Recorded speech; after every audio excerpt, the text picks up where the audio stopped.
right.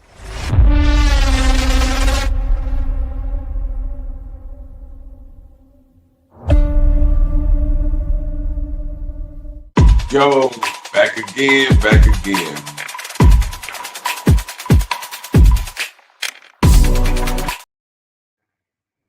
You was early, dog. Now say it. Yo, back again, back again. Man, I know we cutting into y'all football game, NBA games, all that, man. It's only one NBA game tonight, man. It's just the Suns and the Clippers, you know what I'm saying? The Broncos 7-7 playing Raiders. And you know what I'm saying? Need Trent to go and get a touchdown tonight for me. But yeah, man, Quan, we back again, man. What's been going on in the last 40 minutes of your life? Uh, Nothing, man. I just finished eating. I feel good. What I you what just you what you had some leads? I had some good old Tiande's kitchen. Oh, I want to say that this is bro. Okay, hopefully I'm tagging right, yeah, Michael, but I Ewing. want to make sure I'm tagging the right people. Yeah, But but we got Michael Ewing in the background, y'all. Gonna come on about 20, 30 minutes. He gonna share with us what he been going through, how he got into the ministry, some of these accusations, some of these falsifications that they you know what I'm saying, spewing about the man, you know what I'm saying? So we brought him to the Midwest mess so we can bless this mess and get down to it, you know? this a fact. But yeah, so we just gonna take, you know what I'm saying, a little 20 minutes of y'all time if y'all don't mind. Share with us, man. It's only the third quarter of the game, so you know, y'all can still bet them live bets, you know, get y'all what y'all got going on, man. So what you think about that though, Quan? You think sometimes when people rise to power and they trying to help people, haters coming out the woodworks, or just people just mad because they ain't running it like he running it. So now, you know what I'm saying, we gonna start the saying stuff. I think that comes with the territory, though. Did you read the article? That comes with any and everything that you're doing. Yeah, Yeah, I I honestly feel like, especially when you a melanated person that gets a position of power. right. Um, the Because sad if part you don't know about what melanated means, if they don't know what melanated means, Quan, that's a big word. Can you spell it? yeah, I can't spell melanin. You know what, Di? You know the rules when you say some big Yes, words. Now you I got to can't spell spell it now, melanated, brother. but they should know what melanated is. And if they don't, that's sad. Some But some some black people don't know they black, brother. I mean, you know what, Doc? You're right. You're right. You're Like right. that thing you or something. You still got that thing Which one? with Corey Halcomb and dude, and he was like, "Man, you know, you ain't really black if you ain't thinking consciously like a black man." You feel me? No, that's a fact. That is a Yeah, fact. you You know what? That'll be a good video to play right now. you got it on the thing. You should play it, brother. I think I should play that, Doc. Hold Yeah, on. You right. Because that was a very valid point that he made. You know what I'm saying? yeah, And I because there's a thought, lot of black people that ain't black, brother. yeah, they look like us, but that don't mean they like Their, us. their, their, their thinking isn't. You feel me? Yeah. If the thinking is not like us, then they might not be with us. It might not be with us, bro. You That's know what I'm scary. You saying? feel me? That's just like the black cop, you know, that you think Oh like, man, oh man, you know, I thought I shared it to you. I didn't. Maybe yeah, I you should. did, brother. That's how I seen it. Okay. I thought I did. I'm like, why I can't find it now all of a sudden? Shout out to Missy Williams. Hope everybody went and checked out the Missy Williams that we did for this week. Check it out on my boy GVNG Stelly page or my page as well. Shout out to Shalonda Foreman. Shout out to Burberry Curry. Shout out to Stelly. Shout out to Messi. That's a hit, Doc. Yeah, man, we trying to start it up. That's a hit, Doc. Not trying to, y'all doing it, my boy. Yeah. You feel me? What up, Chaz? Regardless of what anybody say, y'all doing it. What up, Cuz Watch? What up, Cuz Eric? Ah man, I can't even find it Can't now. find it, man. Let's go ahead, man. Well, not no further ado, man. We'll go ahead and bring my boy Michael onto the stage, man. You know he a little old, bro. He's staying up late for us. Yeah, I know, man. But this a good time though, man. We're gonna get some Yeah. stuff squared away But tonight, man. we'll try to see if we can while we going through the things, man, try to see if you can find that video so you can have it on standby when we get done with him. You feel me? I'm gonna try to, man. Action. I see y'all, man, in the comments, man. Eric, I appreciate you tapping back in, man. Chaz, as always, man. Y'all make sure West y'all share, Best. laugh. Yeah. So do the introduction again. My bad, Dot.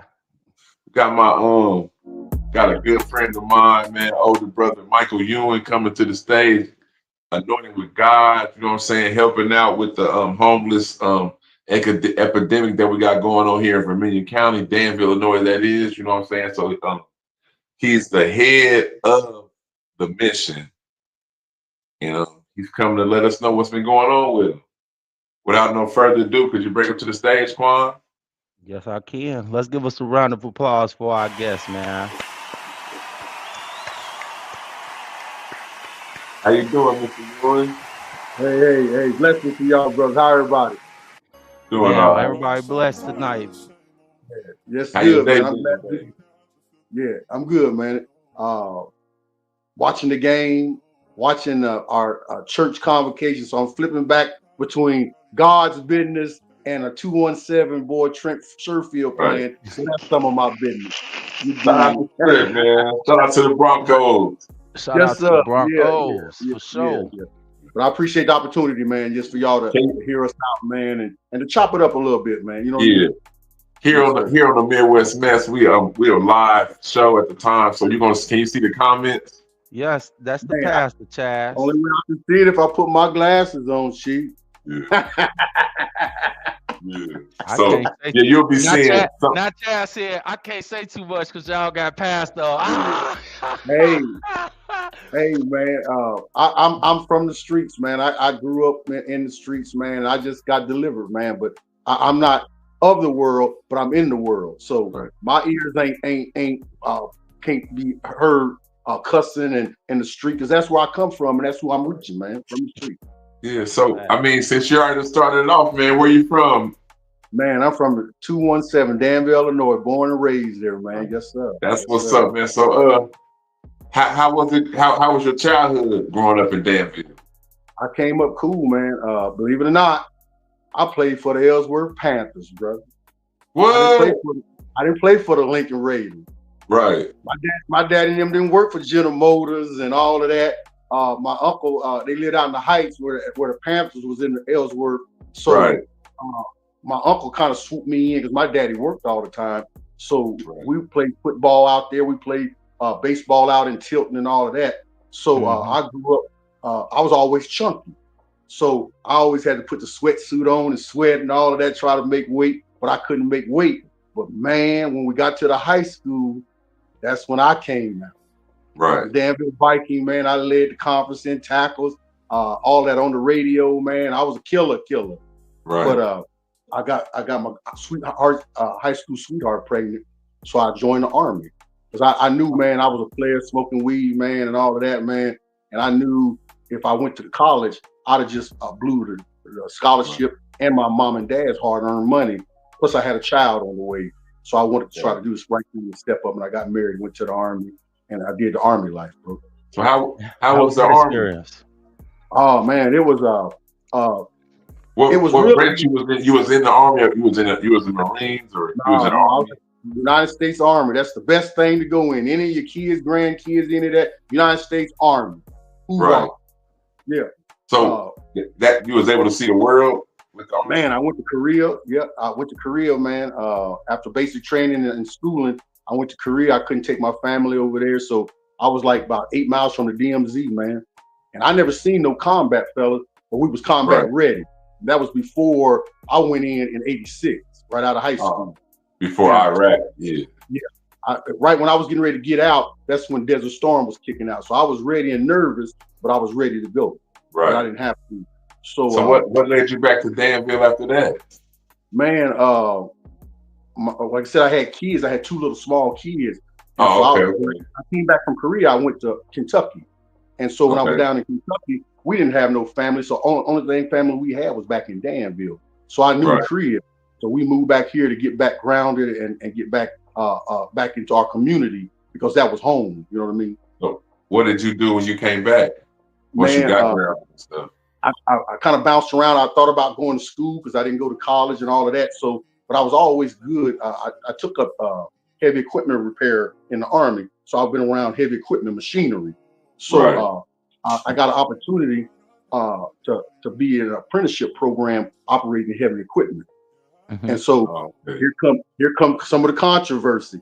Young black dude, hard working. So a lot of times I'd be the last one called out and the first one laid off. Right. You know what I mean? So, and you had to get hours in to get your journeyman card. So I struggled with that for a couple of years, but it was like feast of famine. You get a lot of hours or you didn't, but I had kids I had to feed. So I was like, man, God, I said, one day me and my wife was going down Voorhees, and back then Voorhees was jumping off with Quaker and GE, all of the plant heat bonds, all of them. So I was like, man, one of these days I'm gonna be working in there. And lo and behold, man, I'm a hunter, a rabbit hunt and all of that. So in the winter, when we would get laid off when we couldn't do road construction, I went to sign up for unemployment, and they end up had a sign up there. I put Quaker Oats was hiring. So I just filled it out, went on out, killed me some rabbits. I didn't think nothing about it. And a lady called me and asked me out the blue, man, if I wanted to work at Quaker. So I went to Quaker Oats, man, and I stayed out there for 9 years, made a lot of good money, bro. Chad, didn't you just hear the man say me and my wife going down Voorhees? Sorry, Mr. We got a troller. He's been trolling all day, man. But you said you can see so we're gonna have questions coming to you. We have a viewer. He says, "Are you married?" The man just said, "I got married and went to the Army and did the right thing." This man comes back and says, "So are you married?" That was wife number one. I'm on wife number two now. See? All right. Well, I guess that's a better question that you should have asked, Chad. Yeah. How many years for this marriage now? First marriage was 16. I got 2 children out of my son. What's up, Michael, he was a beast in football. He was raised up with Dabo and all that. They played football together. And then I got a daughter, Brittany. She's married to PJ Keaton, which is the Central's head basketball coach. Right. Okay, I know PJ. That's my guy. Yes. Good. So this is a shout out real quick before we move on. I got a granddaughter, PJ and Brittany's daughter. She 5'10", 12 years old, getting 20 a game, 10 rebounds, 3 steals at 12, bro. Yeah. She going to Connecticut, then to the WNBA after that. Hey, no offense, but PJ come from a basketball back. That's how I know PJ. Yeah. So, yes, sir. His daddy, man.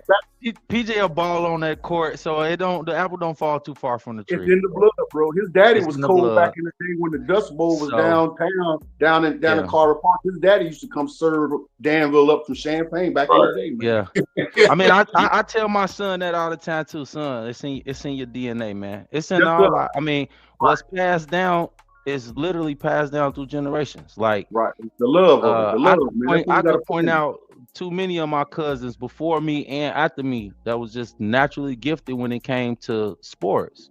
Absolutely. Whether it was just football, basketball, baseball, the whole line. We just athletic. It's just what it is. So that don't come to no surprise to me, man. But shout out to them, man. Definitely shout out to them for sure. Right. So I've been on and off on my phone with 2 phones. Come on, Chaz, bye, man. I'm finna stop putting your comments on here, Chaz. Go ahead, ask the question, Doc. Ask the question, Doc. So what led you? So God was always in your life. What was that, brother? I said, has God always been in your life? I mean, I know He's always been in your life, but I mean, like how He's like, or like you know what I'm saying, like you being a preacher and all that. How did all that lead you to that? So I was raised up Church of God in Christ, man. My mom was a preacher and a missionary, and my grandma. So I grew up with the Leo Davis with April Davis and the Davis Singers and all of them. Yeah. So I grew up with them in Victory Temple Church of God in Christ. So I was born and raised church. I grew up. I wasn't always young. I wasn't really into it. I was forced to go. So I had to enjoy it. I made the best of it. But then when I got up enough age where I didn't have to, I went on and did my thing, man. You know what I mean? I spread my wings a little bit, but then I never ventured off too far because that training would always pull me back. But I went out on the dark side, man, and I was in church and I was saving a preacher and the cares of this world, man. When I was working at Quaker, man, I was working like 90 hours a week, dog, trying to provide for my family because trying to come up. We was making $120,000 back in the 90s, bro. Me and my wife, dude. So, man, after a while, pressure, you be like, man, what I got in it? I'm sending them to AA camps and AAU camps. I'm doing all of this. So the devil told me, man, you need you a girlfriend. Right. And so I listened to that. And then that was the beginning of a downward spiral because my grandma said the devil will take you farther than you want to go. So it started off pleasant, just drinking a little bit. I never was. We was coming up. We should get 3 for $5 joints, and we would smoke, get a little 40 ounce or whatever. But I never was in it too much because I had a calling on my life and training, saved. But man, I started getting high, man. Back then, tooting powder was the thing, Right. So it went from that to putting them in cigarettes, and then from that was the gateway to now. I had uncles that was smoking crack, so I was like, I ain't gonna never be on no crack. But then one thing led to another. I'm like, I'm just gonna try it. And Katie bought a dope. So when I got to smoking dope, I was on top, man. But then gradually it went from, working 90 hours a week. I had to work 90 hours at Quaker, and then I had to get a part-time job because I had to take care of my wife, my girlfriend, and my drug habit. Right. And it just got wrapped up deeper and deeper, man. And I fell off. And so fast forward, trying to so we can get to the other thing. So I knew a lady online from New Mexico, and she was like, man, Mike, come out to New Mexico, man. There's a lot of good jobs out here. Woo, woo, woo. So I went in Quaker Oats and I quit, dog, because I had to get away. I had to leave, man. I had a baby on the way out. First lady I slept with, and I'm telling a lot of my dark secrets, but it ain't really a dark secret. This is a testimony. First lady I slept with after I got a divorce. Welcome to the Midwest Mess, brother. Go ahead, let it out, brother. We just here. Yeah. So she got pregnant, and I'm like, by who? Woo, woo, woo. And yours. So I left when my son was born. I left, man. I had to get away. So I went down there, but it was just a geographical location because I found dope way in New Mexico. Right. And I got tied up down there. And finally, I caught 2 DUIs, a dope case, man. I met my present wife down there. And finally, I just threw my I'm like, no, Michael, you in that play. Man, that's another man. That's my nephew, man. He know who he is, man. Stop. No, man. Go, man. He's talking about that play for the dick. Yeah. Chill out. Well, go ahead, Mike. I'm sorry. Go ahead. Finish what you were saying. That's what it was, man. And I found my wife down there. And so when I was down there, the devil down there, or he was already. Man, bro. When I was down there, man.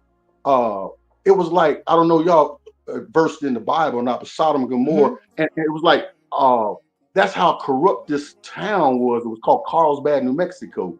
Now you was in the real Mexico, right? No, I was in Carlsbad, New Mexico. It's New Mexico. Like not the New Mexico. That's American Mexico. No, Mexico. Yeah. New Mexico. Oh, you black man. Yeah, you that Mexico. Yeah. Okay. So, but it was good work for a hard-working man like me with skills. Anything with carpentry, concrete, because it was always building. It was oil field country. But on the flip side, they worked hard, but they played hard, bro. I mean, it was just like crazy, man. I mean, sex, rock and roll, powder, crack, whatever. It was just free for all, man. I mean, Hemi motors. I mean, just big, everything big. And so I got caught up in that. And finally, I got 2 DUIs, man. And I moved about 30 miles, maybe a little bit longer, about an hour away from there to Midland, Texas, where President Bush hometown was. And so I stayed there. And I got back in church, and I was like, man, Lord, because man, I got caught up. I got caught with a dime piece of dope. Instead of just swallowing it or smashing it in my car, a dope head, I was trying to hide it, thinking the cop wasn't gonna look for nothing, bro. Man, he found it, man. I was facing 2 years jail, state jail time for less than a dime of crack cocaine in Texas. Right. And so I took a 5-year probation and $5,000 fine would have been deferred so it wouldn't be a felony on my record. And when I did that, I knew the only way I could really, because you know how probation is, man. That's a trap. If you ain't really to make your mind up, dog, it's a trap, man. One foot in, one foot out. Man, I threw my hands up because I didn't want to go to joint down there. Ain't nobody in the 217 down there in New Mexico and Texas, man. It would have been just you. Man, essays and brothers from down that way. You know what I mean? I ain't running into nobody from the crib down there, man. Nobody. Nah, so I was like, I'm cool. So I said, you know what, Lord, I need a savior, man. I can't do it on my own. I would try. I went to rehab. I went to a rehab out in Boca Raton, Florida. Plus, bro, it was costing my company $1,000 a week to put me up there, man. Right. Soon I got back, man. I got right back to getting high. So when that law stuff happened, I said, God, I need a savior, and I gave my life to the Lord, man, and I meant it. And so I was doing good, and my mom got sick. My dad was already sick, so my mom got sick, and I was always a mama's boy. You know how we love our mamas, man. You know what I mean? Right. And my dad, he always was a hardworking man, but he didn't have nobody to really take care of the crib. I would fly in and out when I was coming back home. I'd stay for a week or 2 weeks, but he would pay people to do little odd end jobs, but I had to come home. So I told my wife, I said, I got to move back to the house to take care of my wife and my mom. And so I moved back to take care of my mom, and I got a year. When I moved back a year, my dad died, and then 6 months later, my mom died. But I don't have no regrets because I became their servant for a year and a half and a year. Right. I served them every day. And so that's how I got back in Danville. And so I'm a veteran, so I got out to the VA, blah, blah, blah. I started working there, and I had an injury in the Army, so I was a housekeeper. I always went hard in the paint working, so I re-aggravated all that, and I ended up having to have back surgery, and I went out on disability. And so when I told the Lord, when he blessed me with my disability where I could live comfortably, I said, Lord, I'm willing to be a vessel for you. You know, whatever I can do to help back to the community, if I can reach somebody that's in the dark. So that's moving forward. That's how I got tied into the mission up at Danville. It was the VCR mission then. Chasse, what's your next goal? My next goal is, man, to just if I could help one brother say, Mike, because of you, I was able to see the God in you, and I wanted to have that same God in you, and it changed my life for the better. I became a better husband, a better daddy, a better son, because we always think that we better, but you're never really the best you can be, according to my faith, if you don't have the love of God in you, because deep down inside, we all selfish. You know what I mean? You know, and when it comes down to it, man, if it come to you and making a run for your kid, or you laid up with this baddie at the moment, or you got to go do this plug or whatever, most times, most of us gonna push, we ain't gonna neglect our kids completely, but we'll push them to the side a little bit for a minute. Right. So that would be my next goal, it would be worth it in my life if just one person would come to the Lord because of the light that I'm shining. Because the Bible say this, fellas, let your good works be seen, that God will be glorified, and somebody else. And I'm paraphrasing because I'm not preaching Wilson. So, you know, I don't preach every Sunday. So I don't know them scriptures like that. But the gist of it was that if let your light so shine that men see your good works and glorify the Father. So whatever I'm doing, I want my works to be done, not who I am, Michael, but let my works be done. And then they can say, well, what's causing you to do that, Michael? And I'm going to say it's the Father. Mm-hmm. Yeah, that's a fact right there. My condolences on the loss of your mother and your father. Man, it was a crush. Sure. Yeah, it was a crush. How was you able to, well, I know God helped you through that, but how was you able to go through that daily, like losing them so close? God, bro. Man, and the thing about it, bro. How did you not let that break you? I didn't have to relapse because of God. Right. Because of God, man. That devil was like, man, you know what, Mike, man, especially me and my dad was close, but me and my mom was like, I mean, after a while, we became like best friends. We go fishing. She scaled the bluegills and I gut them. And then we fly, you know, she cooked the dress and I make rabbit and gravy. And I mean, we was like that, bro. So when she passed, I questioned God, man. So never let nobody say you can't question God from losing somebody. Because if they mean something to you, you're going to ask God, man, Lord, why? You know, I was looking at some mothers that wasn't near the mama in my eye that they mama, you know, what they was doing. My mama was a missionary, sacrificed, man, gave. And so, why are you taking her, God? Man, why you taking why? Cause she Right. did Yeah, her work. The man, work and was and done. that's young man bingo, The work was bingo. done. He told me, Served. he She said, served Michael, her purpose for her being purpose. here. And she was suffering, and she had a place to go that was Right. prepared for her. And so he told me, he said, Michael, don't count the years you didn't get, count the years that you did get. Because when my mom died, I was like 38, 39. Some people, their mom died from birth. Some kids, they Right. died when their mom was like, when they was like 8 years old or 15. So just think of that traumatic pain that they had versus I was a 38-year-old man in God.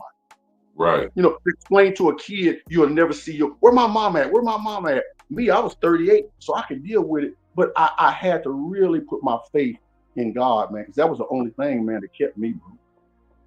That's a fact. So how did we get to being a part of the mission?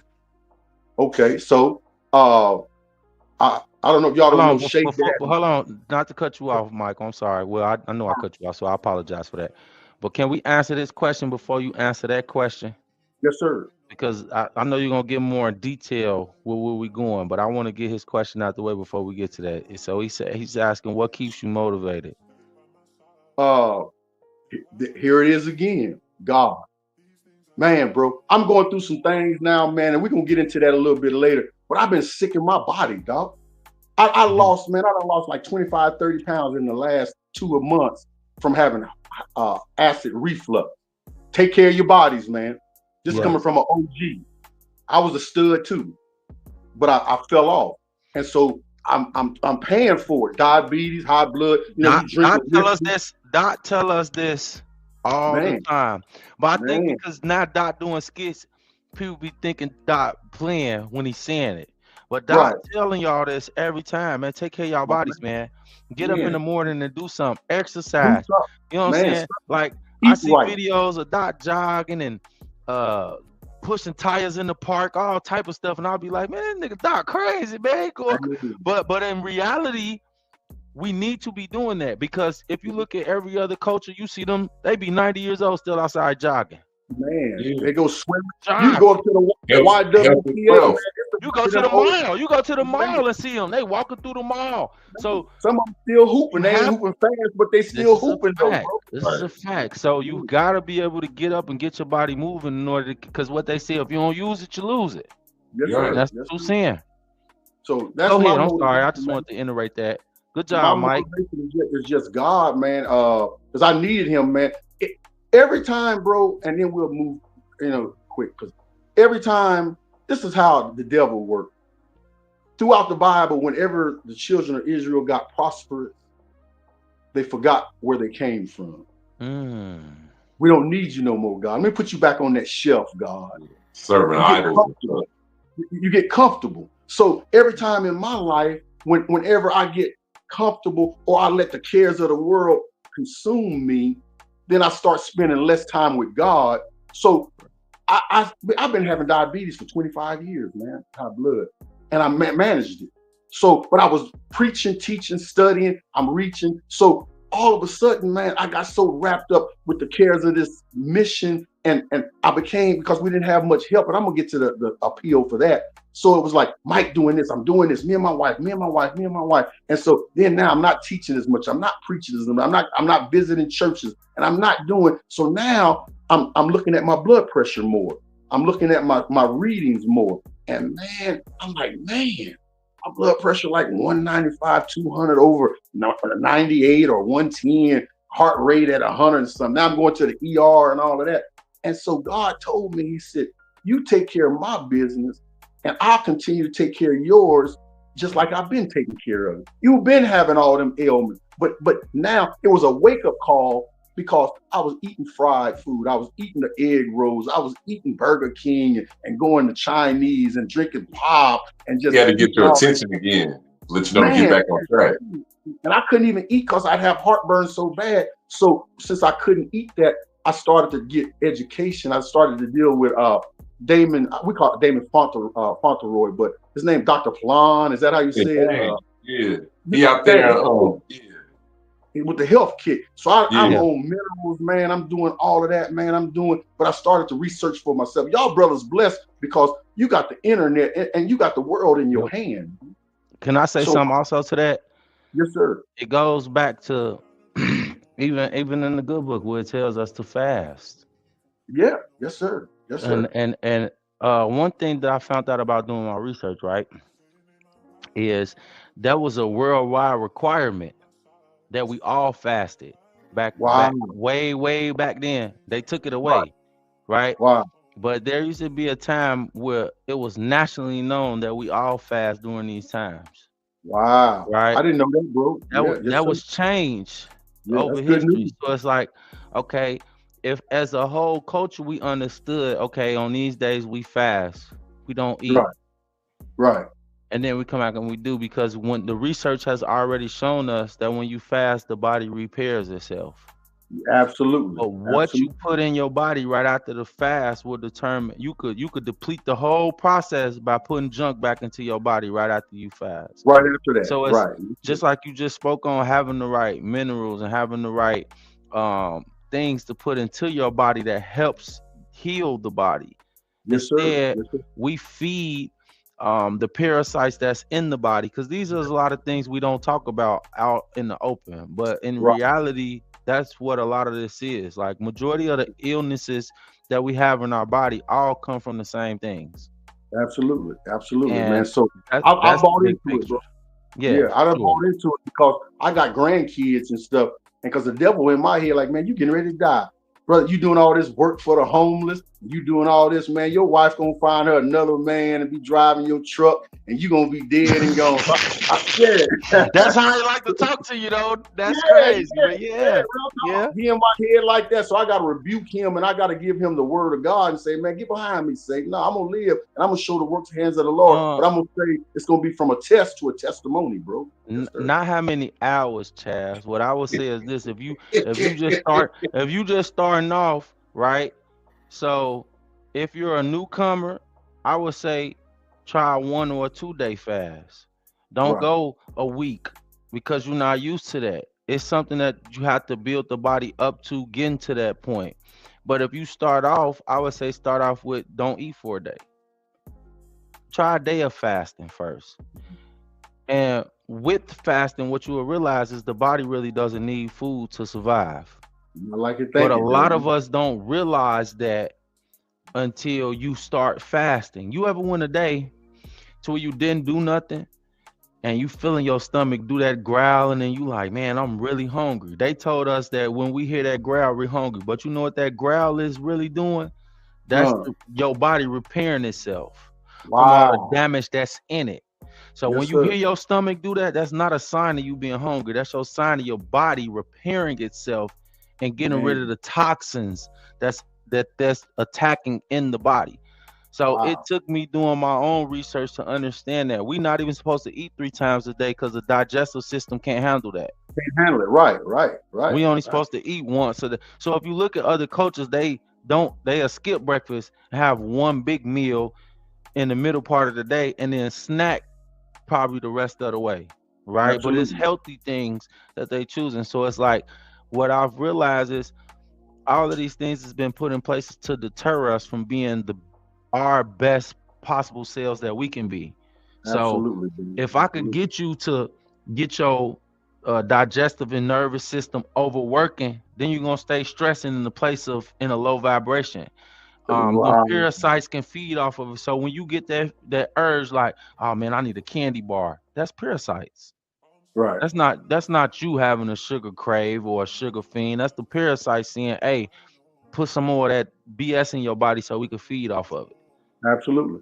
Let me get some more of that so we could keep living down here, dog. You don't even know we in here, but it's cool. You're a wise young man. Yeah, you wise, man. You're a wise young man, brother. I'm listening to you. Eat a candy bar. Go eat a candy bar. Go eat. You know what I'm saying? You ain't got no sweet tooth for real, but that's the parasites wanting you to put the toxins back in your body so they can continue to live. So once we understand that, then we can do better. Because all of us go through this. We all, like, what I'm saying is factually true. Dot, you ever been hungry? It feel like your stomach was in your back? Yeah, I call it food noise. You know what I'm saying? You feel like your Right. stomach in your back. You like, I could feel it in my kidney almost, nigga. I'm hungry. But Yes, but sir. that's your body working off all of the things that we didn't put in there that don't belong. Yes, sir. So if the kidneys need flushing, that's what you're gonna feel. You're gonna start getting that back pain back there. You ain't gonna understand what's going on, but that's your body repairing itself.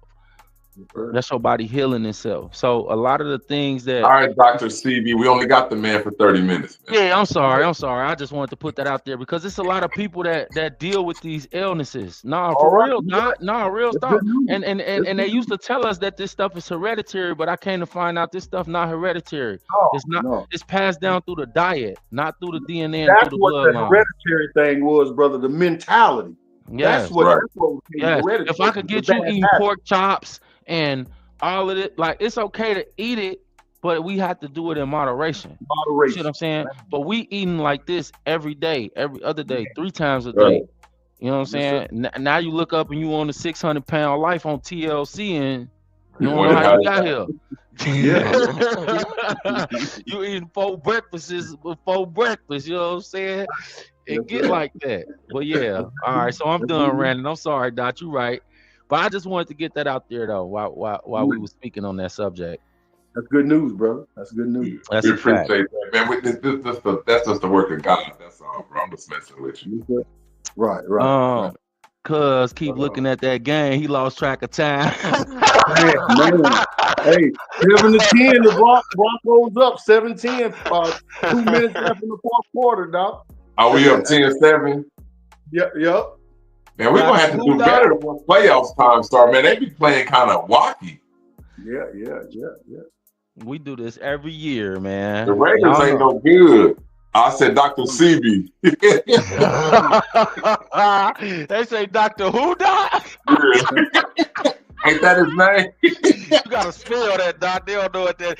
But now, on to another note. All right, so you were speaking on how being in the mission has kind of deterred you on some of the things as far as what you was doing before, because now your attention has been pushed somewhere else, right? But I also feel like the work that you're doing is necessary and needed. Right. Me and Dot speak about this all the time on the show about men's mental health, about a safe space for men, about resources that men need, and a lot of times it get pushed under the water. It get pushed under the rug at the end of the day. As men, I feel like we the lowest on the totem pole, especially as a black man. Our women don't respect us as a whole. The world don't respect us as a whole. Society could care less about us. We walk outside and we got 2 strikes against us immediately, and and they just waiting on us to get the third. And it's a messed up feeling at the end of the day, but we all experience this on the daily. So who better to talk to about it than each other? We trying to talk to our woman about it, but she don't understand the plight. It's different for her. Her plight, her fight that she fight is different than the fight that we fighting over here. We still fighting. We both fighting. Right. But the fight that we fight is different. With that being said, I'm always about a plug. So me, y'all know Leo Davis, right? Pastor Leo Davis. That's my cousin. Yes, sir. So me, him, and Pastor Chris Cowan and Tommy Rose sat down. We went to breakfast the other day. We got something good coming up, man. We're going to have a platform where brothers can come share everything from the mental health, the sexual, whatever, traumas, whatever, just like we keep it at 100 like this, but we want it to be a healing thing. And then we're going to break that from that to a mentoring thing, brother. But that's for a whole look up Leo Davis and get with him on that, man. It's some good news coming though. I was gonna say I ain't gotta look him up. I'll just call cuz. Yes, sir. That's what I'm saying. Get with him is what I'm trying to say, brother. Get with him. Right. It started in the mirror. Definitely right, Bryson. Never wrong with that one. It definitely starts in the mirror. Definitely starts in the mirror. So with you being ahead of the mission, sorry. Let's get to it, Doc. It's the Midwest mess. We're running out of time. How did all these allegations arise? So we've always been a hold on, before we get to that, I want to share something so that everybody's on the same page. Because this is, I'm pretty sure everybody saw it. It was shared with with all of us here. Um, th- I mean, we don't. This is what we want to discuss because Right. I'm not, Definitely. familiar with the Familiar Times, but obviously they wrote a whole article. That's that lady you had that came on the show when we had Trevin on here. Oh. That's why I Yeah. told you, man. You got to remember Ah, yeah, yeah, who. yeah, yeah, yeah, yeah, yeah. That Yeah. is her. I'm Now sorry. she, Okay, I now she don't even want to apologize. accept your calls. You hear me? Okay. Really. Uh, but yeah, okay. So there's a whole article here. You guys could go back and read it on your own time. But I did just want to pull it up and speak on it just a little bit because this is a platform where we like to be open, and I Right. always feel like there's three sides to the story. There's theirs, there's yours, and then there's the truth, There you right? go. There you go. So I whenever there's something put out, this platform is here so we can hear the other side of the story. Right. You Right. feel Right. what I'm saying? Right. That was the purpose of us wanting to start this, to have a common place where we all could come and speak the truth because the community needs to support community. But the Right. problem is, it's the miscommunication in the community that leads to the destruction. Right. So, oh, this person said this about Mike, and I already don't like because of it. That's a lot Right. of the problem that we have within our community. So, in order for us to try to ease through this process and fix that, I feel like we have to be transparent and put everything on the table Right. and Right. let it be Right. just that. So, with all of the allegations and everything that they were claiming in that article, now we're asking, what's your side of what's going on and what was said and mentioned in those things? Okay. So this is the beginning of it. When we came on board, uh, we didn't ask to be the president of the Danville Rescue. It wasn't even Danville Rescue then. A lady Mhm. invited me, and I told her me and my wife as a team. So I brought my wife aboard. But when we came to that meeting to join that board, just to be boots on the ground, I just wanted Mhm. to do a work. I ain't never I ain't got to shine. I'm gonna shine because I'm shining. You know, Right. I ain't got to make it shine. So when we got there, the lady, we found there was some things going on with the other previous organization, and so me being inquisitive and business minded would start to inquire, and she just abruptly quit. So the lady who brought us on board, it fell to her to be president. 2 weeks later, she quit. So then it fell to me. And when I came to the board, I immediately brought Chris Cowan with me because he's a genius.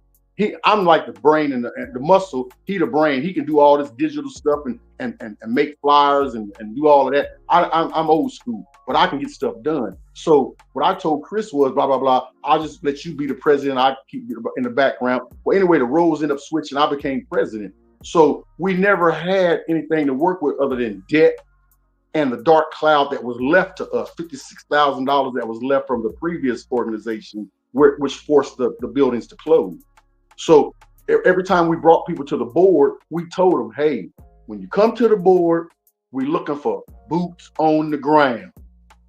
It's not your traditional come to a board meeting and just check off and then you don't do nothing because you got an executive board committee up under you that's doing all the work. We're doing everything.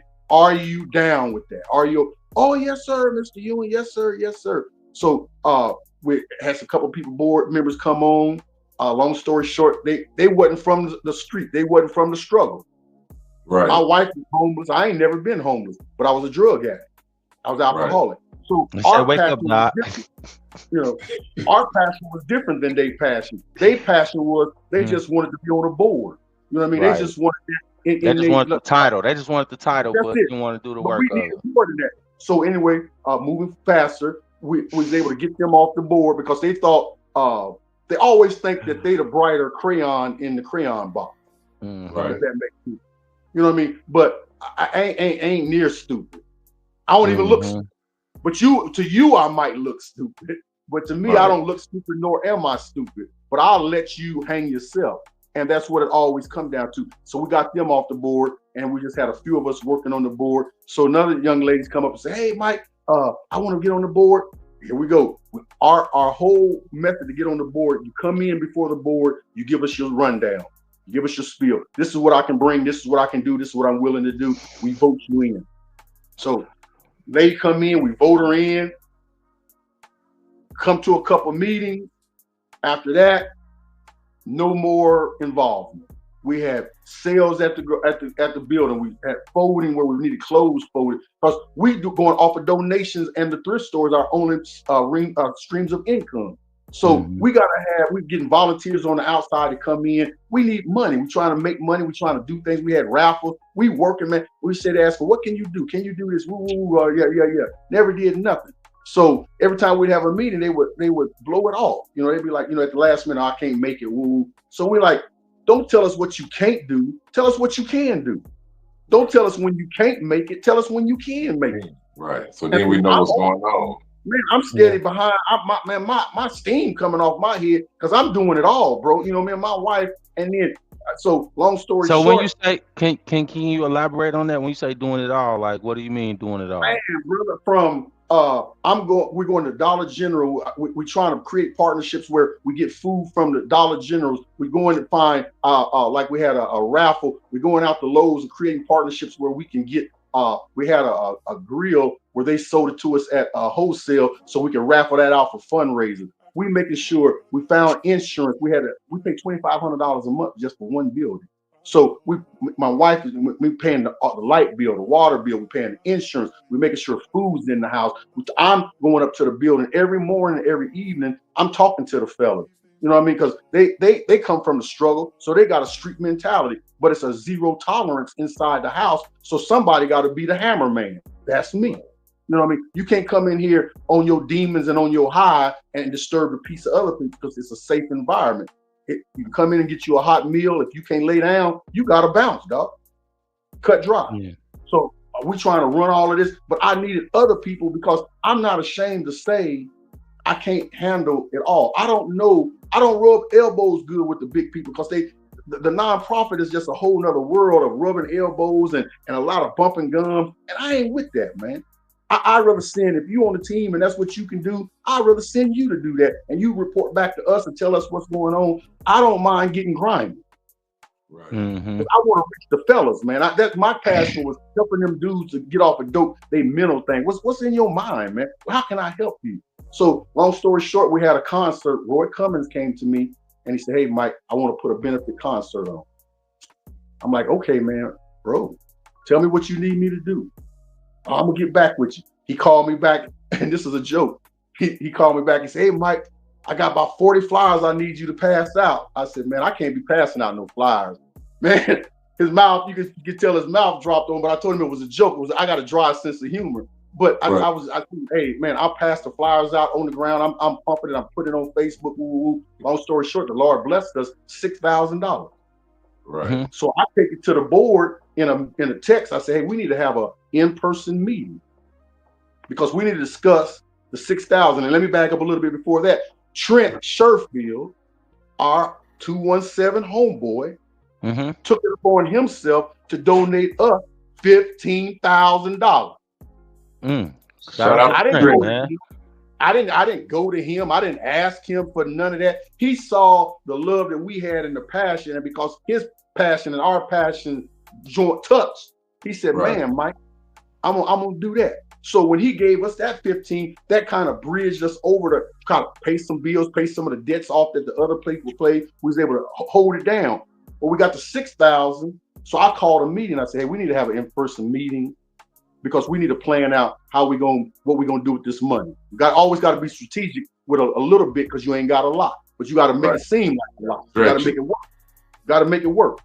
So, oh yeah. My wife get on the group text and she like, okay, is this date good for y'all? Everybody, yeah. So okay, we set it up. The day of the meeting, 2 board members say they got a meeting all of a sudden, they can't come. Well, I had already canceled my granddaughter's basketball game to make the meeting because that's where my passion is at.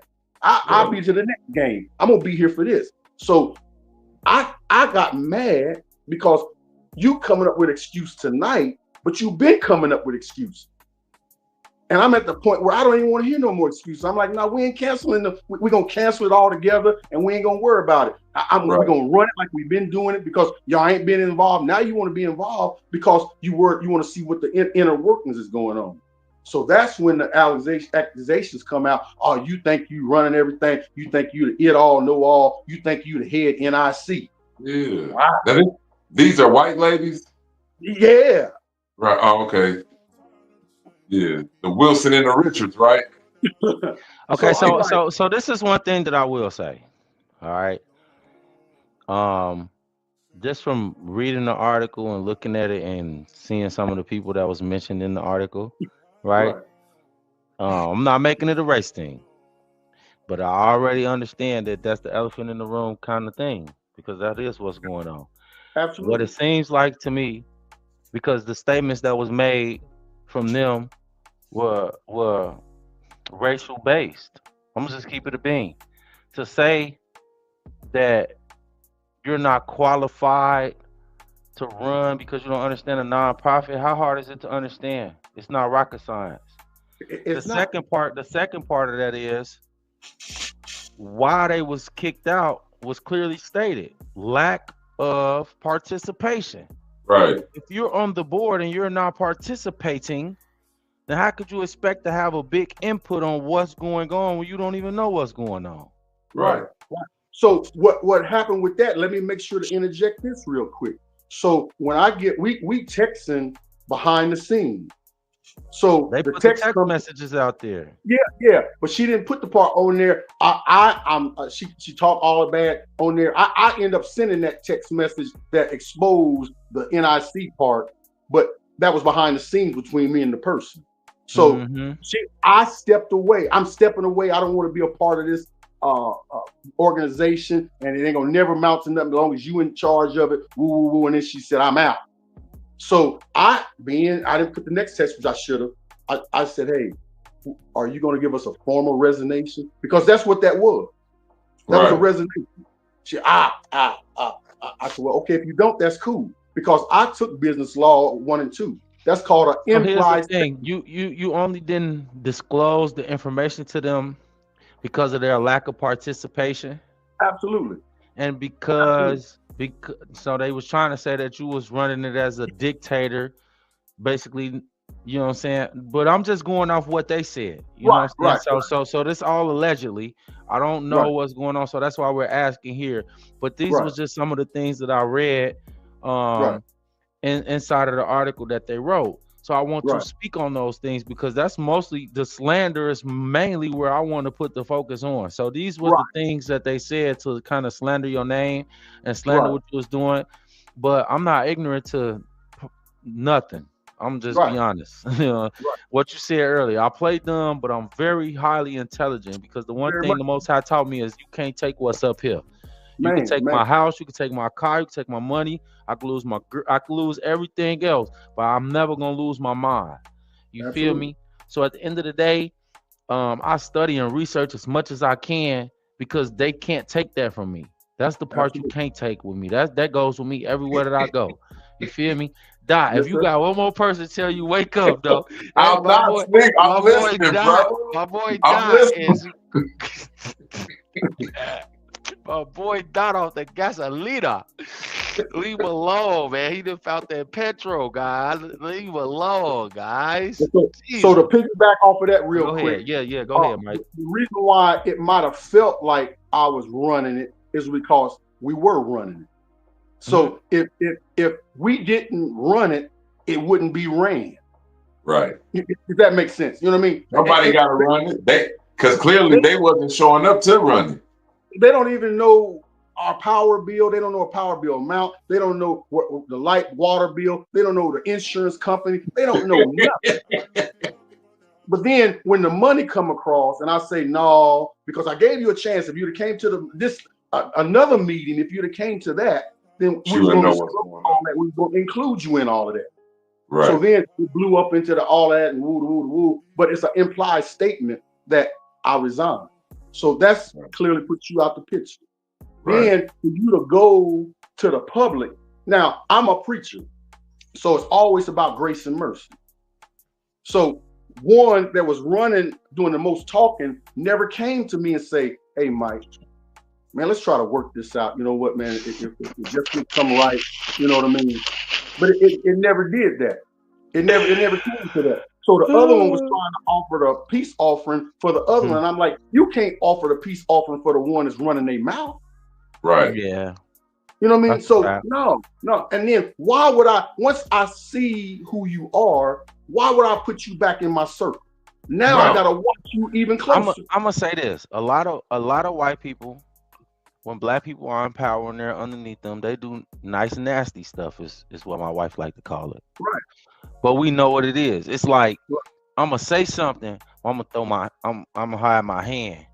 Right. I'm gonna throw the rock, but I'm gonna hide my hand. I'm not gonna really say nothing. And those are the statements that I said. When we as black people decide to stand up for ourselves and say something back, we're the aggressor.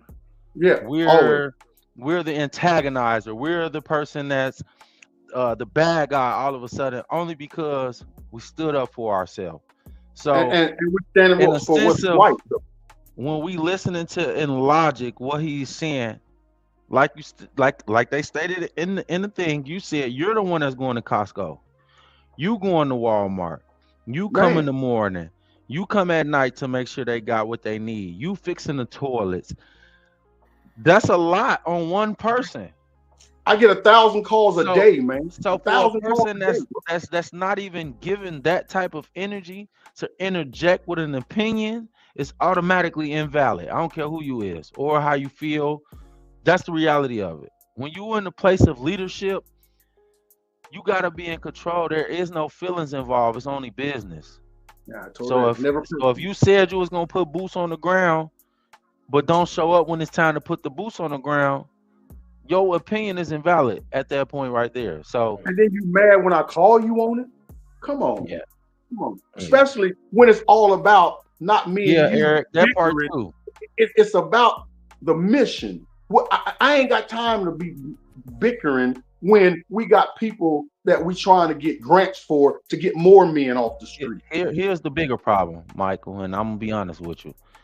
People like you don't get the support they need. Amen. That's the reality of it. When we have people in position of power, instead of us backing that person in position of power like other races do, we judge them. We watch what they do. We try to bring up who that person is instead of who they are now. Me and Doc just had this conversation off screen with the people love to bring up who you used to be and not who you are today. That's a fact. That's a fact, bro.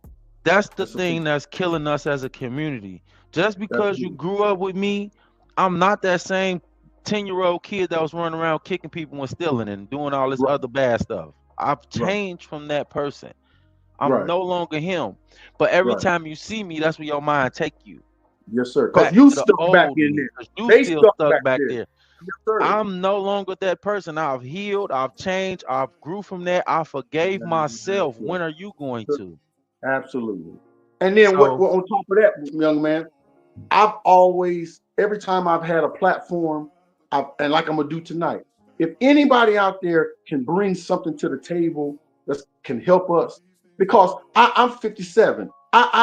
Technology, if you grant writing, if you can be fundraisers, if you can do anything, I'm open to have anybody come and help, but I'm not giving it to somebody that ain't gonna do nothing.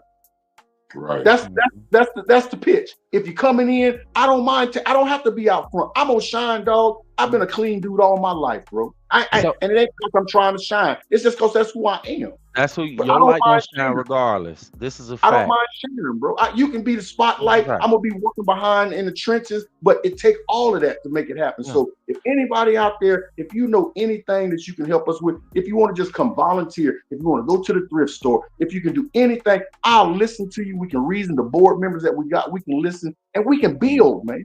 Yeah. And we all anointed. Every last one of us on this platform is anointed. Absolutely. And that's a real statement. Hold on. Can you give them the address of where the mission's at so they will know? Yeah. Absolutely. Now this is where my wife can come in, maybe. Because I know we got a P.O. box. I think it's P.O. box. I should have had all this information. Help him out, wifey. Help him out. Help him out. Why she going to get it? But just the address of where the mission at Gmail. Danville Rescue at Gmail, and then we have Danville Rescue on Facebook. on our webpage, there's streams to give. But before I ain't just trying to push to give, but read the mission statement. Read what we're about, what we're trying to do, and then if God touched your heart to give, but the means to give is on there. And then 900 Fairchild, that's where the thrift store. You can drop any clothes off. Mike got all them clean clothes you got that you can't, you get too big to wear. You busting out of them, all them little bitty shirts that you wearing and stuff, dog. Hey, listen to me, boy. I just told my boy Mike that last year. I say, man, we've been podcasting for like almost a year. It ain't a year yet, but it's coming close to that. And I said, Dot, you done had a different hat on every show, bro. Yes, sir. I go back and look. I'm like, Dot, why do you got so many hats, dude? You probably got 400 hats, dude, because you ain't wore the same hat yet. So I went and look. Look, I don't know. It's not that I'm weird like that, but I don't know. I was just like, bro, we done did a lot of shows. This man Dot had a different. Then I'm like, I know he don't got no different hat on every episode. And I just got nosy, so I'm like, let me go back and look. So I'm looking through the thing. I'm like, my boy got a different lick on every lick, bro. Like he not playing. Yes, I'm not doubling up. I wore this Eagle hat already. I need another hat for the show tonight. I'm like, my boy Dot be killing him. I ain't gonna hold you. What we need you to do, Mike Dot. This is for the team. This for the team, Mike Dot. Take about 4 or 5 of them hats. Have nephew sign them. We're gonna be having our first annual gala black tie fundraiser in March. Well, we can the Midwest Broadcasting and the Midwest Mess is. I got you. I'll see you way before then. I got you. So if there's any way that we can help the mission, and the other thing that I was gonna ask is this: what are some things that y'all are planning and wanting to do with the mission that people just might not understand or know because they haven't got to that information yet? So what are some things that you got in place that you think the community can help with and be of service to that as well? Right. So the way we were set up, it was called Overnight Crisis Center Shelter. So they can come in the evening, 6 p.m. to 8:30, 6 o'clock to 8:30. They sign in and they get a meal and they stay all night, and then they have to leave in the morning. 7 to 8 o'clock in the morning, they have to check out. So what we did before, when it was extremely hot, we would let them come back in, and we had like a cooling station. So we know now that the weather getting ready to change, we're going to be doing the same thing. So what the community could do, maybe y'all could bring y'all podcast, bring that, or bring some information. We can bring the guys, like they got to leave at 7. We can say, okay, guys, y'all can come back at 12 noon because y'all gonna come in and y'all gonna give them some information. Y'all gonna talk to them about something, and that'll get them out the cold, but it can be informative and it can be working on the inner man, just pulling something out of them or pouring something into them. So during that daytime when they're not there, they basically just out on their own again, and then they can come back to the service. Okay. Do you guys provide food or just shelter? No, we provide them a hot meal. We got 2 guys that live there around the clock. They're homeless, but they cook and they clean. They're like my eyes and ears. You know what I mean? Okay. So they stay there all day, and then they receive like donations. We get a lot of help from the community. People have weddings and different things. They have a lot of food leftovers. I mean, everything. So people always bring in that, and we accept all of that. If you have any kind of get together, whatever, and you don't want to bring a repast, whatever. Right. The brothers they ain't big, they ain't picky. You know what I mean? And they eat it. And our cook, he even doctored up a little bit or whatever. But they have to leave during the day because we're not big enough to fund where we can provide like mental classes yet, social services. But we do provide. We partner with to get them bus passes, and we're doing those kind of things. Like if a person come in off the street and he ain't got no clothes, we send them down to our thrift store, and we'll give them 5 to 6, 7 days worth of clothes, whatever they need, coats, jackets, whatever, and they're good. But when it gets extremely cold, we're going to start keeping them in our office space, and we're going to have different people coming, and then that's going to be the stepping stone to get where we can get funded to create paid jobs for social services people to come in, mental services. But we got to have those in place to start so we can show a need to get a grant. Right. And that's why I keep saying, fellas, we ain't the wisest people in doing all this. So anybody out there, because we got a lot of black people that can I say one ask? I do want to be messy. Yes, sir. Midwest mess. So Man, I gotta ask you this. You feel me? Yeah. People are asking, are you mishandling the funds, or are the funds going to what it's supposed to go to? Based off what I've heard from you, I feel like you are. But there are still people that question is lingering based off the propaganda that was put out and the slander that was put out against you. Because I'm gonna call it what it is. That's what I feel like it is. Yes, sir. Just being honest. Man, brother, there's not even no like money to mishandle. Because listen, it ain't even nothing to beat. That's the same thing now. But listen here.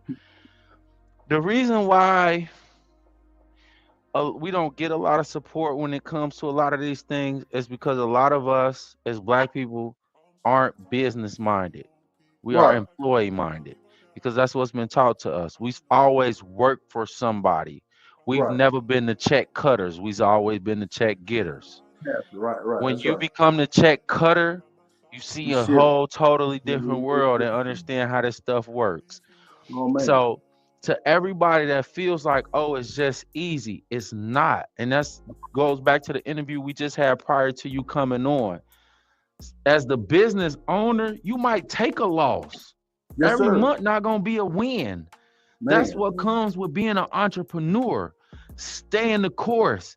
Sometimes you're gonna have to go in there, like you said, you're gonna have to be the one to doing it. But eventually we're gonna get to the point to where now I can allocate that work and pay somebody else for it because we have the funds to do so. But until we do, I gotta be the one that's putting boots on the ground and doing it. Nobody sees the work that's being done when ain't nobody looking. All they see is whatever is being put out there when everybody is looking. And I feel like that's what a disconnection becomes when it comes to a lot of this stuff. Man, bro. One thing, we not informed. Right. That's number one. We not informed. Right. It's a lot of men that's here in Danville that don't know the first or last thing about the men's shelter. Right. Absolutely. Right. So the men's shelter could be a resource to where it ain't just for just that. You know what I'm saying? So it's like listening to the community is also important too, because now that gives you guys a chance to be transparent and bring other things that the community could actually use. Right. So if one of the things we talked about was like mental health, so maybe during that time during the day, it can be spaces for that to help them with interview etiquette and you know, getting your life together, or finding resources to help you get a home or help you get started on doing something educational wise. So it ain't just cut and dry like everybody think. It's a lot of things that need to come together to make these things work. But me, ultimately, what I know is it takes a village, and it takes a community, and it takes backing. Nobody can do anything by themselves. It takes a team, and that's where the teamwork make the dream work concept even comes from. So what I realized a long time ago was all of these people that was yelling they was self-made and this and that, they liars. Somebody helped you. Oh, man. Somebody helped you along the way, whether it was with advice. It don't necessarily have to be financially, but somebody helped you in some type of way to be in the position that you are in.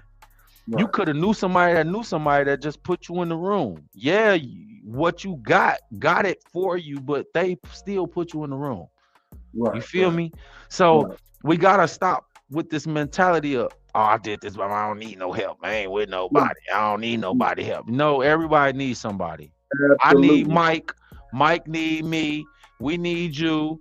You need us. We all need each other. That's the harsh reality of it. I can't do the Midwest mess without Dot, and without Midwest Live Broadcasting, and without my viewers, without y'all, without the guests to come on. We can't make this a reality without everybody else. Absolutely. That's the reality of this. So I think the more we get into that, the better off we'll be, man. Right. And so what we try to do, there's no money Gotta look to learn. What it say? Link with a temp agency and get them jobs for during the day when they can't be there. At least they'll be working towards something. Yeah, that could be right, something right, good too. right, Maybe right. we So could go there. That's a good idea, Sherrod. That's what I'm saying. This is why we have bring it these to the table. conversations. Come help us with it. That's Come a help great us with it. idea. Come That's a help us great with it. idea. Because we were so focused, my man, on just making sure we had lights. We had $2,500 insurance. Y'all know about the Mhm. light bill. We paying Yeah. 3 different light bills in 3 different places. Everything we doing is off of donations and the money from the thrift store. And it ain't making that kind of money. Hold on, man. She gonna give me the number. But what people fail to realize is what I did out of my pocket. I would take some of the workers instead of just letting them run the street. I would have them helping around, and I would pay them out my pocket just to put something in their pocket and give them something to do. But they was helping us with what we needed done Need to around do. the different stores. But This it's is a fact. and the girl in the article, she was like, "Well, he want me to do some physical work. I'm disabled, but she could have came in and she could have passed out the bags, or she could have handed out the money. Just do something. Don't just say what you can't do. Tell us what you can do." Okay, so So what's the physical work that you asked her to? Let's just put it out there. I did never ask her to do nothing physical. That was the thing. I told her whatever you can. What we asked her, what could she bring to the table? What I don't even have my wife take out garbage, man. So Right. you trying to put a narrative, make one when it ain't one. Always whatever you can do. You say you disabled, but you can come in and sit in a chair and be a greeter at our fundraiser. Say that. That's a fact. You can pass out the brown bags because that's all you're doing is handing them a bag. You ain't filling the Yeah. bag, you ain't opening the bag, something. Just even if you don't stay for the whole 4 hours. We had a brown bag sale where me and my wife was the only one sitting there for 4 hours, bro, out of the board member. So you say I'm the NIC? Absolutely. Absolutely. That's a Absolutely. fact. That's a But help fact. me out. I don't want to be Yeah. that, but I gotta be, because if I don't, then Who what's gonna going to do happen it? to the men? What's going to happen to the Yeah. men? Then we don't even have this. We didn't have this for a while. We complaining, oh, the men ain't got nowhere to go. Now we got it. Now the person who keeping the lights on is stealing. That's what the Bible says. As a man thinketh in his heart, so is he. Bro, I'm not going to jeopardize my life. I'm living comfortable, man. And I'm gonna tell you something. I ain't bragging. I got mink coats, dog. It ain't because I'm stealing. It's because I worked hard and I want to buy me a mink coat. You feel me? So why am I going to mess my livelihood up over some pennies? I ain't going to jail, and I ain't stealing, and I ain't going to mark my name for stealing when I'm helping. Right. So the scuttlebutt, man, miss me with that. Come help us. And then Facts. what we going to do, according to a 501(c)(3), the only thing you got to be transparent with your funds is you have to say, you can disclose who the donors are and their amount at their discretion. But at our annual meeting, we're going to have a slideshow to show all of our income from the donations, minus the names of the people that don't want their name. And we're going to have the income from the thrift store, but then that's going to be a plea for them to help us.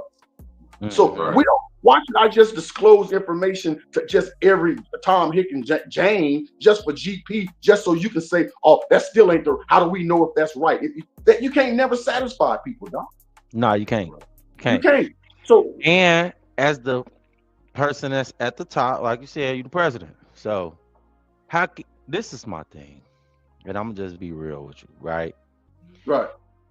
Me and Mike podcast. Everybody else, y'all could podcast, that's cool. But when you come on and try to dictate how we do what we do, that's where you're gonna go wrong. Right. You don't see the behind the scenes work that goes into putting this together. Right. And that's one of the things that you mentioned. Y'all never see the behind the scenes work. Y'all don't see that. Right. You see what I'm saying? Y'all don't see us, Mike juggling the kids, but still going to film, going over here. We got 1,000 other things to do, but still trying to do this. Mike kidding me, man. I got another person trying to come on. I got to get the flyer, but I got basketball practice, and then we got this, and then we got that. It's real life that's going on. Oh man, but we still got to stay consistent to what we're doing, because this is something that we building. So when people don't have nothing like that in they time, and they don't understand it. They just They don't have the passion, bro. They don't get that. We don't get we not making $1 million off doing this, y'all. We trying to get there. We gonna hold on. Let me recant that. We gonna be making it. This is That's right. We gonna be making it. But we have to build to get to that standard and get to that point too. You feel me? Just like the Breakfast Club started, just like any other thing started, you had to build and get your way there. And it takes the support of the community, of the people behind us, and we're gonna keep doing what we're doing. At the end of the day, Doc gonna keep putting pressure on. I'm gonna keep putting pressure on. Our guests gonna keep being pressure, and we're gonna keep putting the pressure on. So I appreciate you coming on, Michael, and being transparent. Answering all of the questions that we asked you. You ain't duck no questions on here. So I appreciate you for that, because you didn't have to do this. You definitely we kept you past your bedtime too, man. Tell wife you don't be mad at us, man. I just stay in your position. You don't have to answer in the position that you're in. There's nobody you have to answer to realistically, unless it's the government. And that's how I look at it. My thing was whatever anybody else is saying is invalid because y'all ain't there. Right. Out of this you mess, can't have an opinion on something that you don't know nothing about. They was able to put the spotlight on us for us to smile and say, would you be a part of the team? Right. This is my last plea before we find out. Would you be a part of the team? Come on. You want to find out what we're doing? Come on. Give me a call, 432-288-7798. We can sit down and reason together. You can call. Hold on. What's that number again? Say the number again. That's my area code. I still got to text this number. Area code 432-288-7798. 7798. And we accepted all help, not just help financially, but help planning, help developing. Oh, this is the ground level, and we trying to build it, brother. But the spotlight is on us to show that, man, with God, we can't fail. So that's why I didn't mind coming on, because there was nothing to hide. Right. I didn't throw my rock and hide my hands. I didn't throw that. That wasn't me. Y'all make sure y'all screenshot that number too. Yes, sir. Blessings to y'all for having us on. But like I said, man, we open for help. And I've never said that I was self-made and we made it on our own, man. We need you, you need me, and together we can make it. And my motto is, we're stronger together. Everything I put on there, that's what I say. I sign off. We're stronger together. Yeah. But in the meantime, the show got to go on. Go on. This is a fact. Always. This is a fact. That's real talk. Appreciate you coming on, Mike. Yeah, definitely appreciate you blessing the platform, man. You know, you're more than welcome to come back anytime. Whenever you got something going on, this the platform, man. Let us know. We'll promote it. If you need us to come down and help with anything, we down for the cause, because that's what this is about. At the end of the day, it takes a village, man. And we trying to get back to that. One thing that I will say is this. I talked to a lot of the older people in Danville, and y'all all got the same sentiment. Danville ain't Danville like it used to Danville. Oh man. And I feel like if you guys don't instill that and push that, it'll get lost in translation. Because once y'all gone, who else gonna be here to keep it going? Man, I came from Carver Park, brother. No, I'm just being honest. Listen to me. Yeah. I'm from here. My kids didn't see that Danville. They never seen it. They don't know the first or last thing about what you're talking about if I was to bring it up. Right. It was plush, man. I know. Listen to me. When my first time coming to Danville, when I got in trouble, you know what I had to do? Go pick a switch. Yes, sir. I ain't know nothing about picking no switch. So let me tell you, Doc, I went out there, I got one, and BU was like, no, cuz that ain't the one you want to get. Hey, Yuki, I ain't gonna lie, I love you, cuz. He tried to save my life. Cuz saved my life that day. He said, cuz, you tweaking. That ain't the one you want to get, cuz. Put that one back. Break this one right here. This one ain't gonna hurt that much. I was like, all right, cuz. I went in there. But that's real talk, though. Now everybody know that's Jesse Lee grandson. Woo. I'm seeing it, though. You Jesse Lee driver grandson? Yes. Cool boy. Yes. Oh man, bro. We go, me and your family, we go way back. Mr. I D, keep all telling you them, that. That's man. why you every time you see a Leopold, I'm like, that's my cousin. Them. Well, listen, Bro, a lot of people know, but then some don't know. But at the end of the day, man, yeah, Mr. them all, Joe, all of them, I'm in man. kin to All all of the them, man. Davis drivers and Pickens. Yes, Oh, I'm all kin to all of them. Yes, so but it's all love, man. I just ask one thing before we close out, man. Can we close? Let me close out with prayer. yes, Yes, sir. we always like to do that. I What's up, Serena? How you doing? I want to appreciate y'all because even though you don't profess salvation, y'all spitting salvation to our community because salvation is about seeing something higher than you and you reaching for it. Right. You dig what I'm saying? So y'all keep reaching because this is what we, instead of the hate and the spew and all of that, man, y'all spreading love, man, and y'all trying to get us together. It's just the same message, different method. Yeah. That's all, man. So I applaud y'all, man. Y'all keep reaching because y'all can reach some people I can never reach. That's a and fact. vice versa. But y'all keep on, man, and I appreciate y'all. And I can close out with prayer, man, and I appreciate the time. Yes, sir. Let's make that happen, man. Let me cut my music off because I like Yes, sir. silence when we pray. I'll take it off, man. I'm looking raggedy, but Father God, in Jesus' name, we say thank you, Lord. We thank you for your love and your mercy, man. You've been good to us, God. You covered us all day and you protect us, and you've never left us, Father.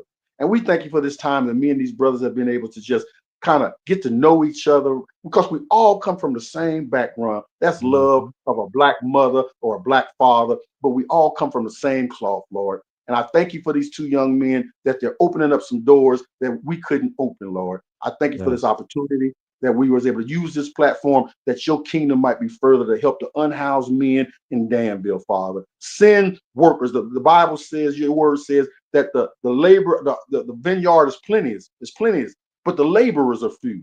So we asking the Lord of the harvest, God, to send forth the workers. We need workers, Father. Talking is good, but talking don't get it done. But we're going to give your name to praise. And until the workers come, the ones that's here, we're going to keep on grinding. In Jesus' name we pray. Amen. Amen. That's a prayer right there. So yes, sir. I appreciate that. I appreciate that. God bless y'all, bro. Appreciate that. Yeah, it's all love. Serena say 100. Hey, CPU for life and East Side, brother. That part right there. Hey, I want to say, can I say Vice Lords too?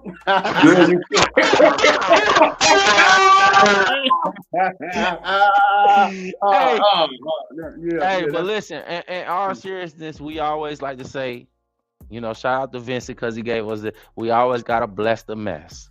You feel me? At the end of the day, we bless the mess. You feel me? And we, like I said, at the end of the day, this platform is for everybody. It's for everybody. It's for us to be transparent on. And I think sometimes getting out your comfort zone scares a lot of people. Right. Being vulnerable scares a lot of people, especially because the town's so messy. So it's like, when we get on here and we see, but you get on Facebook and do it any other day. Right. We know you depressed from your statuses. You hate your life. We know you do. We read it every day.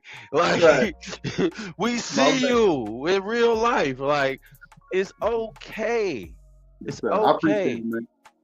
Y'all be up, man. Y'all be careful, man. Stay up, man, and watch the streets, man. You know they don't mean us. That's no a good. fact. So we will check you out at. Also, Mike, before we get out of here, where they could check you out at? Far as like online or Facebook, man. Come on. I got a Facebook. I ain't got no Twitter. My bad. Let me reiterate. Yeah, Michael, where can people get in contact and get in touch with you? I'm sorry. Let me reword. I don't have a Twitter and an IG, but Facebook, my phone number, man, all of that, man.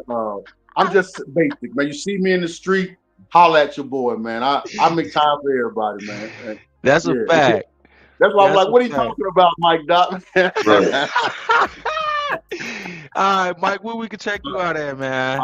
Yes, sir. All right, man. You catch me at Mike Yonday 6 on TikTok. My road to 10,000 followers. Make sure y'all follow me. Also catch me here on IG, Michael Sherfield. Where you can catch you at, Quan?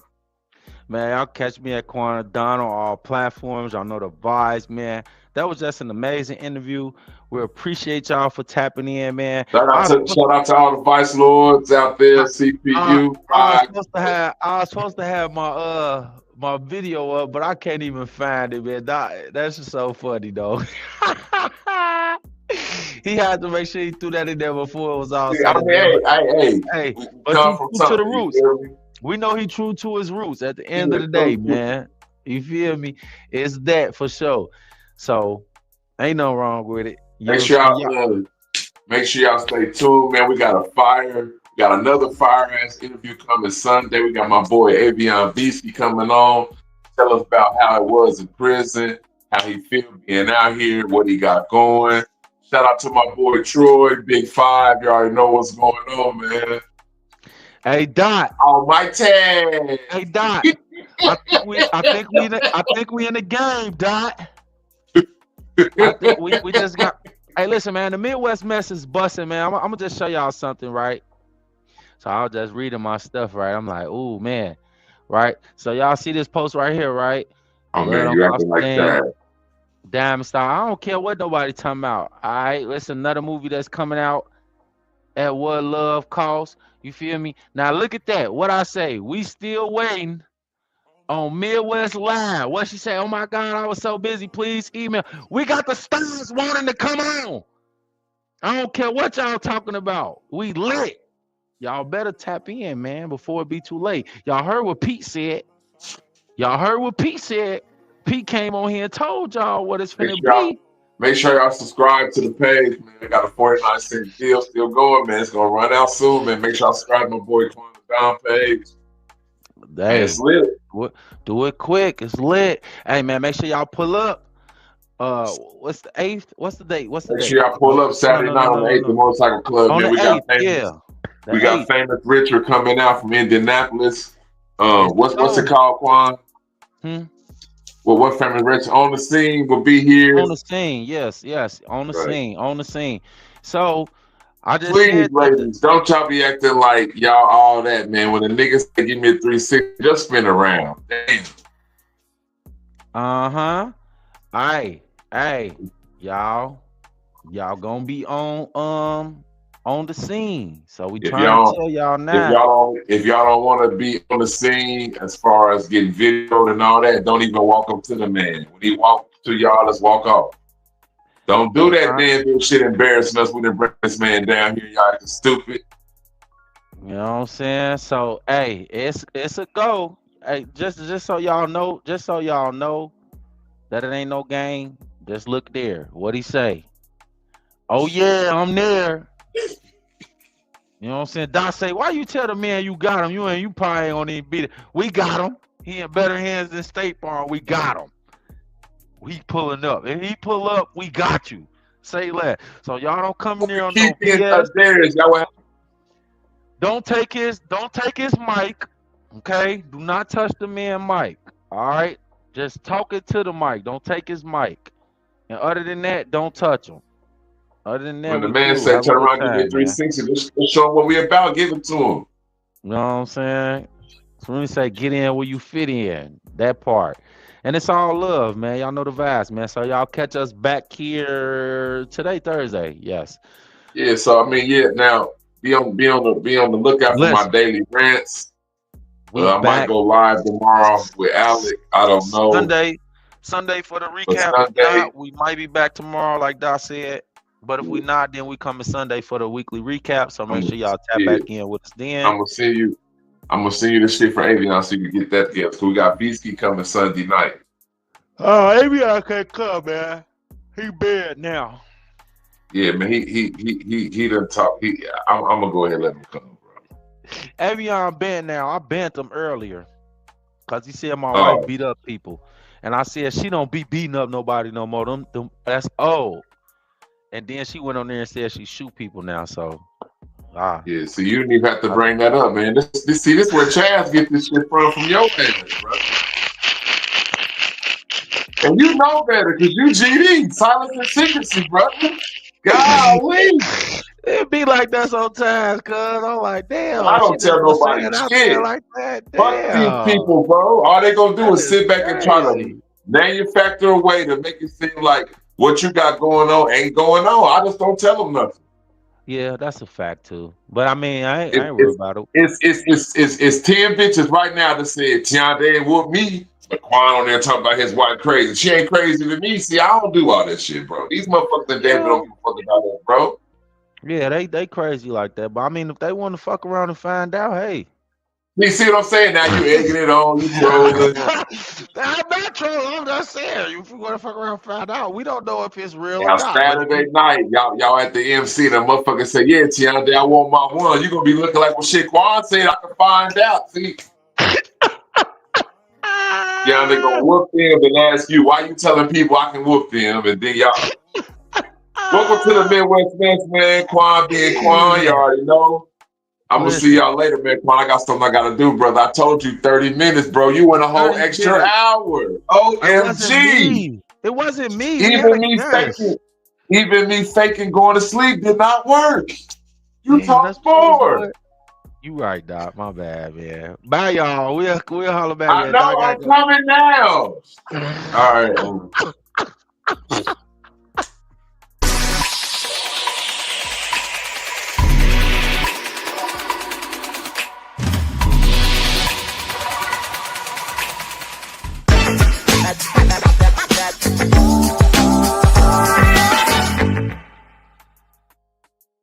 All right.